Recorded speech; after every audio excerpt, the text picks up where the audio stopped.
I was, I am, and I will be that I will be. Or that I am, or I was, because the Almighty has always been. He's the eternal one. In the eternal yesterday, in the eternal past, He was. In the now, He is. And He will be. So the hip hill, how do you spell it again? So future positive hip hill. Hip hill. In the Hebrew, hip hill is the future causative form of the verb. And just put in H-I-P, H-I-L and start researching that on Google. And you'll find a whole lot about that. Okay, question. Something about the UCC? Okay. The UCC 1-207 and 1-308. They just came out with the amended version is now 1-308. And 1-308, when you go look at the amended version of 1-308 in the first section of the Uniform Commercial Code, it says C1-207. So they, I don't know what they're doing. You know, it's like maybe they're trying to justify that if we use UCC 1-207, that we're incorrect and they can grab us. Because we didn't say UCC 1-308. But if you go look at UCC 1-308, what do you find? C1-207. Let's go to the Anderson's commentary on the Uniform Commercial Code. If you go down to any civil law library, I went down to the Dallas Civil Law Library and I researched this. It's a volume set of a commentary, the most recognized, as far as I understand, one of the, if not the most recognized commentary that's used by the judicial system for the Uniform Commercial Code, which the Supreme Court, by the way, has ruled is the law of the land, the Uniform Commercial Code. What is the Uniform Commercial Code? It's a codified version of the law of contracts, originally termed law merchants, between the merchants in Europe that traded with each other. And there was a court, the administrator of the court was called the mayor of the court, and the enforcers of the court were called the constables. The court was really not called the court; it was called the stable. So the mayor of the stable had constables that were the enforcers of the stable. So when you had merchants that had a dispute, bring it before the mayor of the stable and ask the mayor of the stable, which is also called magistrate, ask the mayor of the stable, let's get this resolved. All right? When you go look at the Uniform Commercial Code, yes, I'm sorry. And that is actually where when you see the magistrate, you're actually asking to see the mayor. Absolutely. And if you want to invoice anybody in a corporation, invoice the mayor. I've done it and stopped everything. Okay, cool. I also invoiced a whole lot of other people right down to the policy enforcer and stopped everything. To this day, 3 years have gone by and nothing has happened. And I'll get to that a little bit in just a second here. Uniform Commercial Code, Anderson's commentary, you go look at it, look at the first section, UCC 1-207. I recommend anybody do this. Go to your civil law library and ask the librarian to show you where the volume set for the Anderson's commentary of the Uniform Commercial Code. All right? You will find in section 1-207, I'm going to summarize what it says. It says that all you must do before you dialogue, either written or verbally, with the system is say a choice of three two-word terms: without prejudice, under reserve, or under protest. And the last one, I believe, is a trap. And I'll tell you why in a second. Without prejudice, it's a full reservation of rights. You are not entering into any controversy or protesting. You're not protesting. You're not entering into controversy, no dispute, no conflict, because a sovereign never does that. They accept everything. It doesn't matter if it's true or not. They accept it as true. They own everything. The acceptance for value basically means, thank you very much, I now own it. Thank you for giving it to me. I owned it in the first place because you're a fiction. All right? Under reserve, obviously, it means your rights, all your lawful rights given by your Creator are all under reserve. Under protest, why do I believe it's a trap? Because we're not protesting. If we protest as a sovereign, we enter into controversy, conflict, or dispute. We enter into the realm of commerce, which is governed by war or dispute, the knowledge of good and evil, right and wrong, and we're defending our rights. If we defend, we make ourselves the defendant. If we make ourselves the defendant, we make ourselves the debtor. We equate ourselves as a debtor. All right? He mentions in there, Anderson mentions, that if you forget and you begin dialoguing with anyone, fiction or otherwise, and then remember that you forgot to reserve all your rights, too late. Sorry. You can't go back and do it then. It's too late. You've already contracted. So when I began this discussion, I said, this discussion is under reserve. That's all you have to say. It's not necessary. You do not have to put UCC 1-207, UCC or UCC 1-308. You don't have to put that. All you have to put is those two-word terms. Under reserve or without prejudice. All right? The other thing he says, go research 1-103.6. And basically what that says in the Anderson's commentary on Uniform Commercial Code, it says that this code is supreme. Basically, I'm paraphrasing what it's saying. This code is the law of the land. Is superior over all else, everything else, with the exception of pre-code law. And it did not define pre-code law. Well, what would you guess pre-code law would be? What was before the Uniform Commercial Code? Common law. How can common law be summed up in one sentence? You treat someone else the same way that you would have them treat you. The law of the people. The law of the people, the law of the Almighty that He gave us, is the golden rule. All right? So now we have that. I think just a summary. It goes much deeper, and you can research that for yourself. Can you say that maybe UCC 1-306? UCC 1-103.6, UCC 1-207, and UCC 1-308, which is the amended version, which just points you back to 207. All right. So we all know that they're stealing our exemption. If you've been in this movement a little while and you begin talking with other people and you don't understand what I'm talking about on this discussion video here and the audio, go and ask somebody. Start researching. What does it mean to have our exemption stolen? If we use a bond, that is our exemption. If we use a bill of exchange, that is our exemption. It should be honored.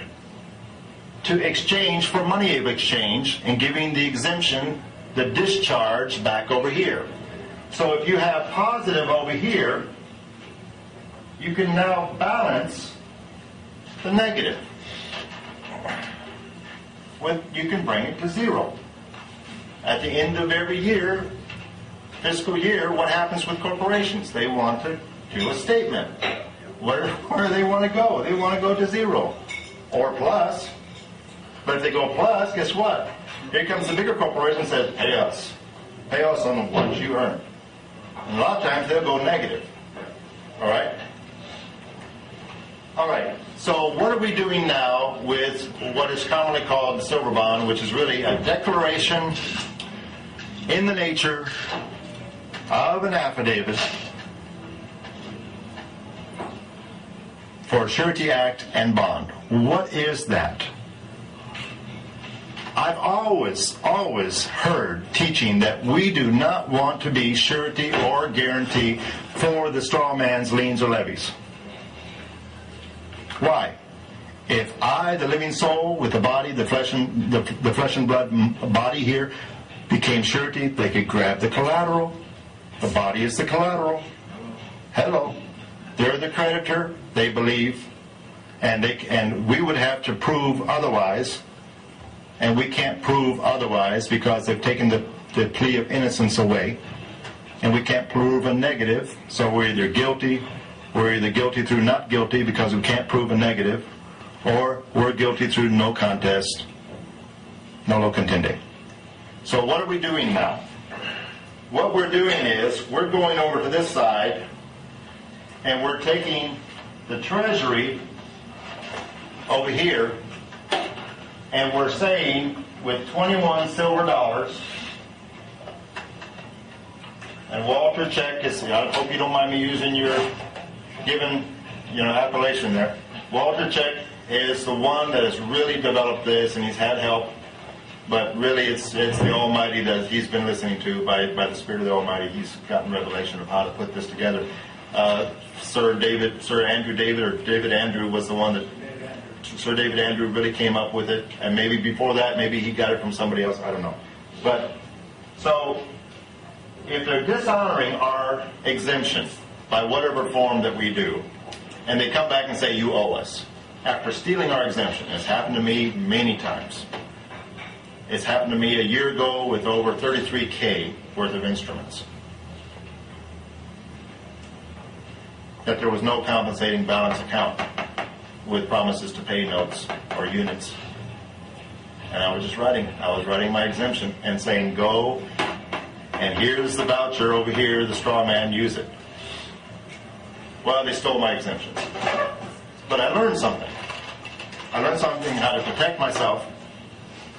And I also learned something, and I'm not ashamed to say that the agents of the keeper of the King's Treasury, which is the Lord Exchequer, if you go to England, you'll find that there's a Lord Exchequer of the court, of the royal court. And what is the Lord Exchequer? The Lord Exchequer is the keeper of the King's Treasury. The King and Queen always had gold, silver, crown jewels, and everything else kept in a treasury. All right? Let me explain just a little story. I tell people, that you go back 500 years ago in England, you have a king and queen. All right? So the king and queen there, they needed clothing.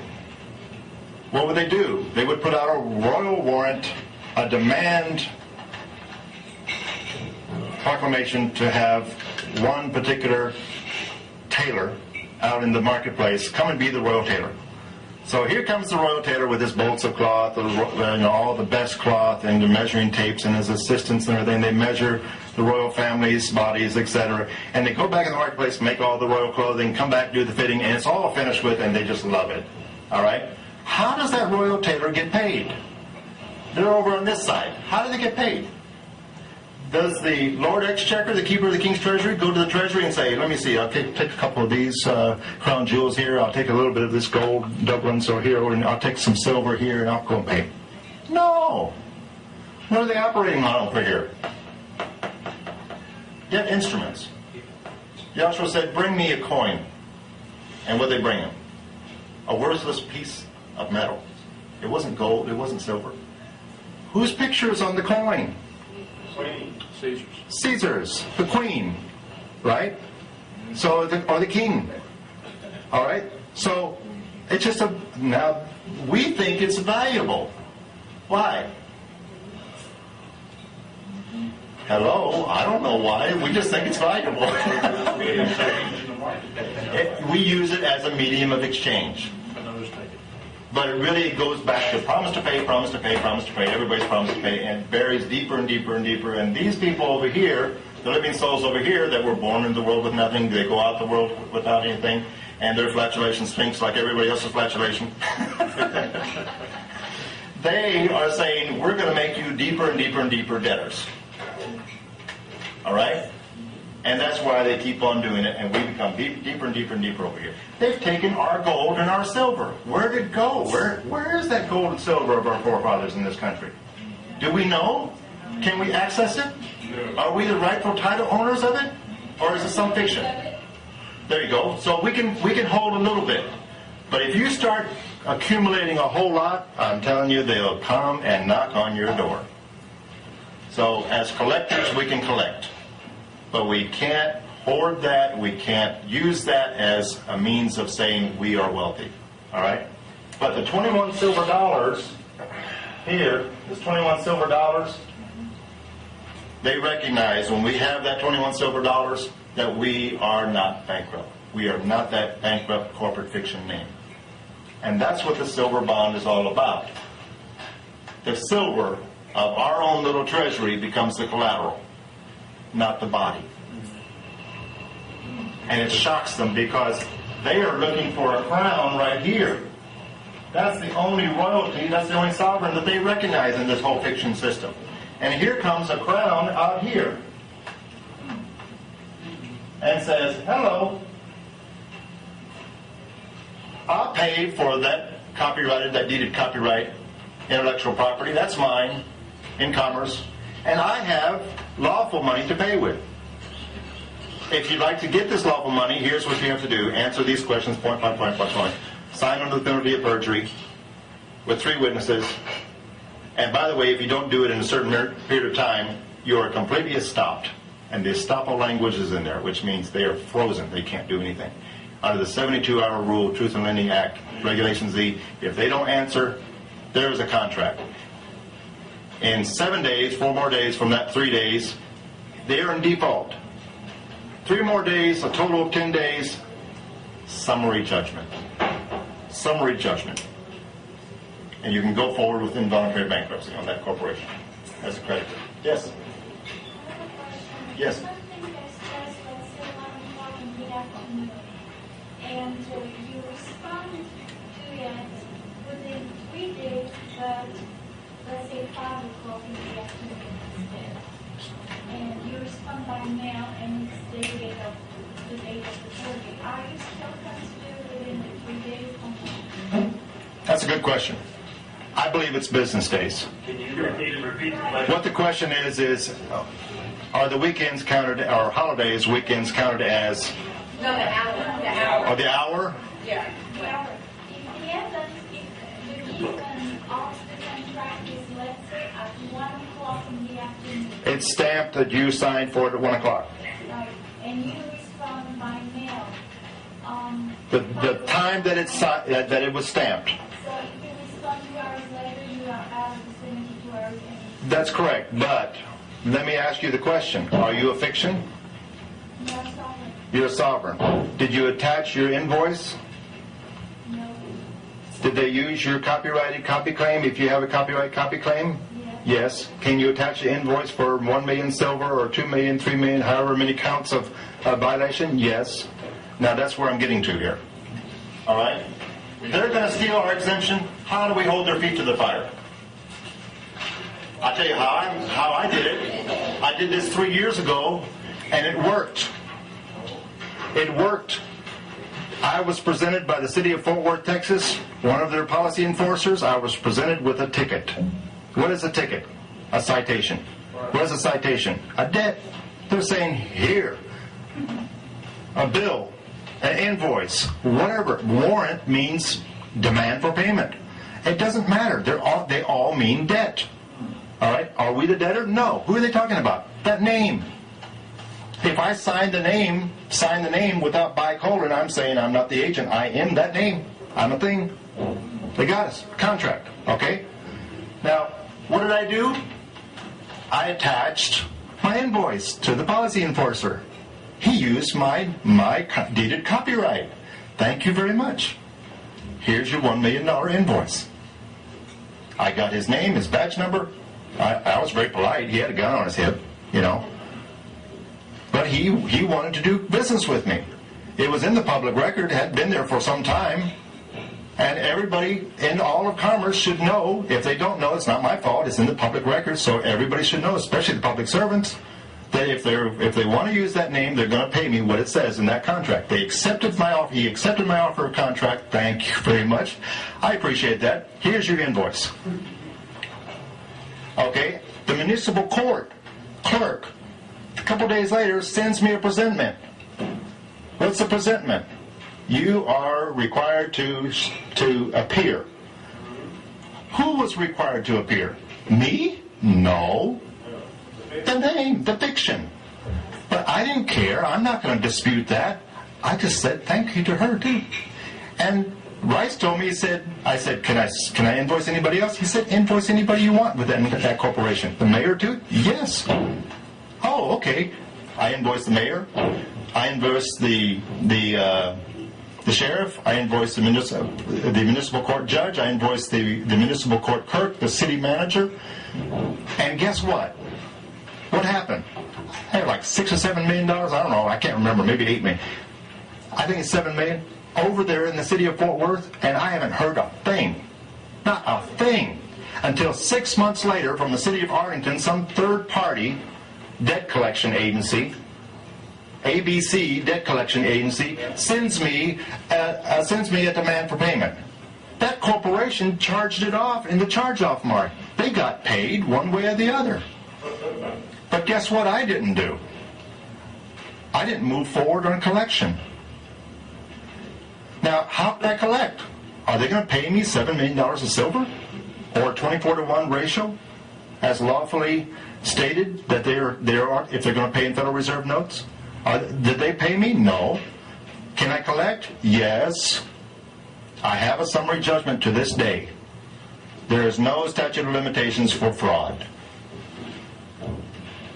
Here you go. You owe me. They're still my debtor. You think you're seeing a picture here of maybe why they didn't put out a warrant? I've been pulled over for the past 3 years several times, and I got in trouble because I didn't stick with that thing that worked, and now I'm coming back to it. Thank you, Joe. Thank you, Walter. Thank you, other people. Roger and Martin and other people. Rice. You have 10 minutes. Okay. Let's get really close to this. All right, let's review. If someone in this commercial realm here owes me $100 million in silver with 24-to-1 ratio, some corporation owes me, and they compel me illegally to contract with them. I'm going to reserve my rights when I contract with bicolon and under reserve. So it's not a lawful contract. Would it even be a lawful contract otherwise? It wouldn't even be lawful otherwise. Why? It's a one-party contract, one signature contract, unilateral contract. A lawful contract must have two living souls signatures or two living souls autographs. All right. So if this corporation owes me $100 million, and then one of their agents comes over and pulls me over and says, "Pay $200," and used my name once, the $100 million has now become $101 million, has it not? And what do I attach with the ticket? Thank you very much. And what do I put on the ticket? I put accepted for value.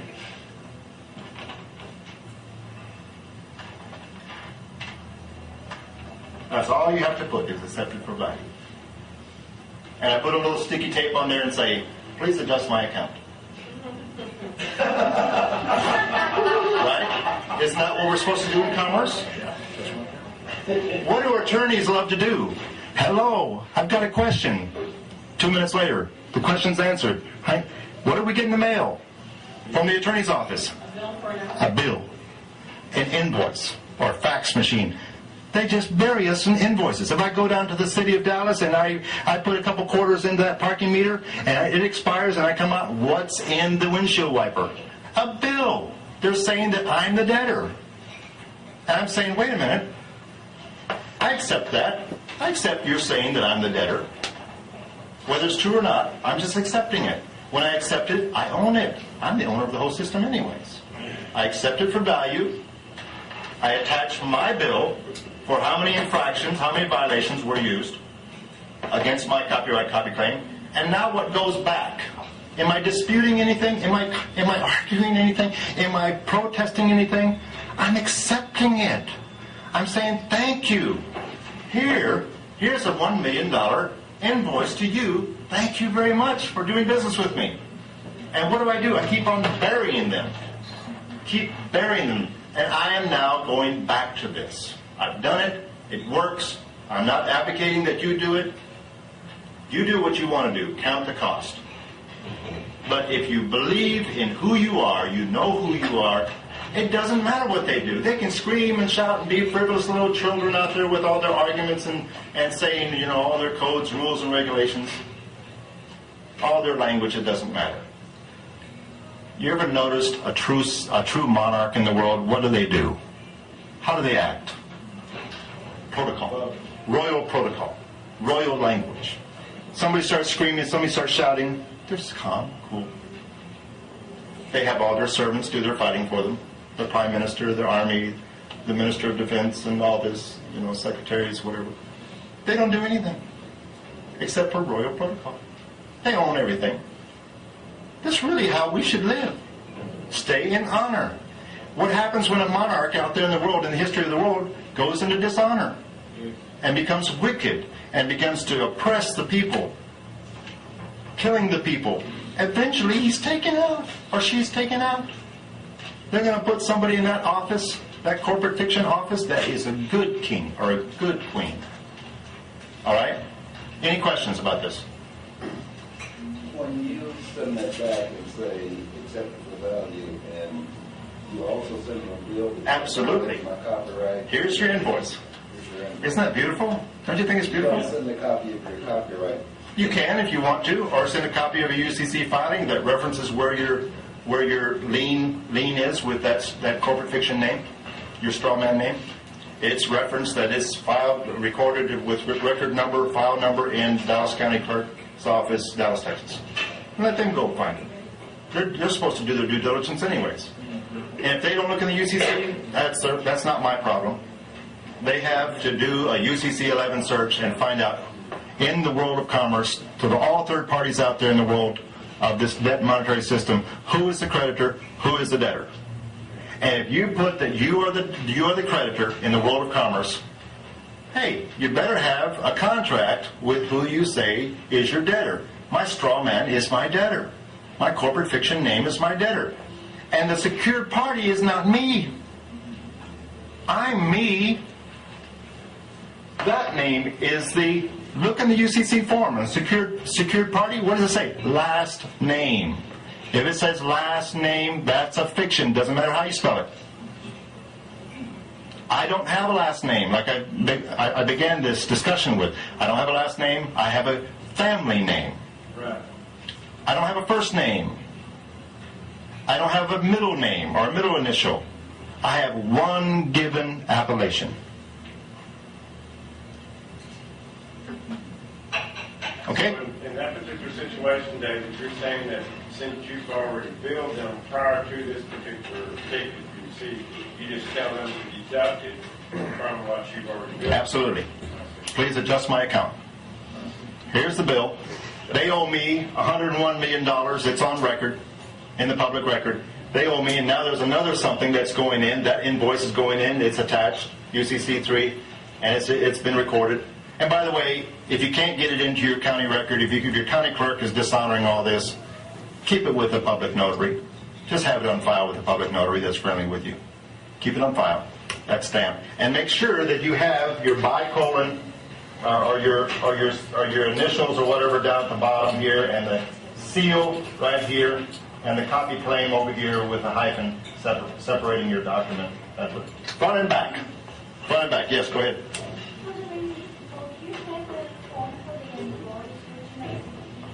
Rice does.